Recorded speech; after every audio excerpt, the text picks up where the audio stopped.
Hi mga mare, magandang araw. Napakaganda nga ng panahon ngayon. Sakto naman nga at papunta nga kami dito sa aming munisipyo. Kasi may lalakarin kaming mag-asawa mga mare, kaya nga papunta na kami dito. Para maiba naman nga yung intro natin na hindi na lang puro sa bahay at bakuran. Cheris! Tricycle nga kami dyan mga mare at andito nga fast forward nakaabot na nga kami at nakarating na dito sa harapan ng aming munisipyo. Pag naglalakad nga kami dyan mga mare papasok ay nakita nga din niya yung kakilala niya. Parehas nga pala yung pupunta namin kaya ayan magkasama na nga kami. At ayan, pa-video-video muna nga tayo habang naglalakad tayo paakyat at napakataas nga nitong akyatan ng hagdanan. At ito nga ang kasama ko ay ito na nga yung kakilala niya, yung kasama niya. Charis! Iniwan na nga ako dyan mga mare, nitsipwera na nga ako nitong kasama ko, Charis. Fast forward nga mga mare, nakauwi na nga ako dito sa bahay. Hindi na nga ako nag-video doon sa loob kasi nakakahiya naman. Baka bawal, baka pagalitan tayo doon sa loob ng munisipyo.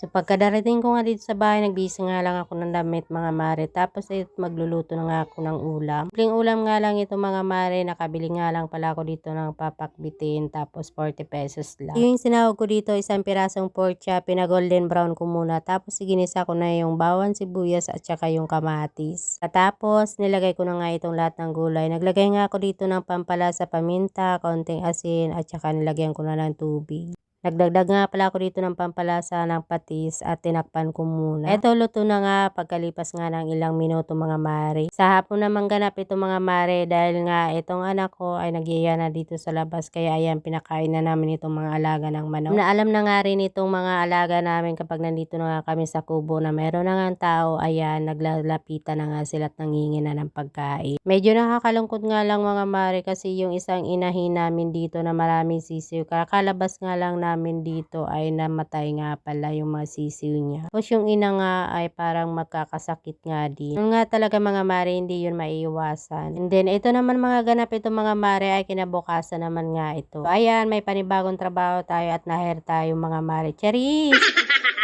Magpipintura tayo for today's video mga mare. Yung trabaho guys. Na-hire po tayo ng siyempre para sa ekonomiya ito mga mare kaya for the go. At tayong hihindian ng mga gawain kahit ano pa yan. Charis! Ayun lang mga mare ang buong kaganapan ko sa buhay. Kung nakaabot ka man nga hanggang dulo ng aking video ay maraming salamat pala sa walang sawang pagsuporta at panunood. Nagustuhan mo naman nga ito, please like, follow, and share. See you in my next vlog. Yun lang. Bye-bye. Thank you for watching.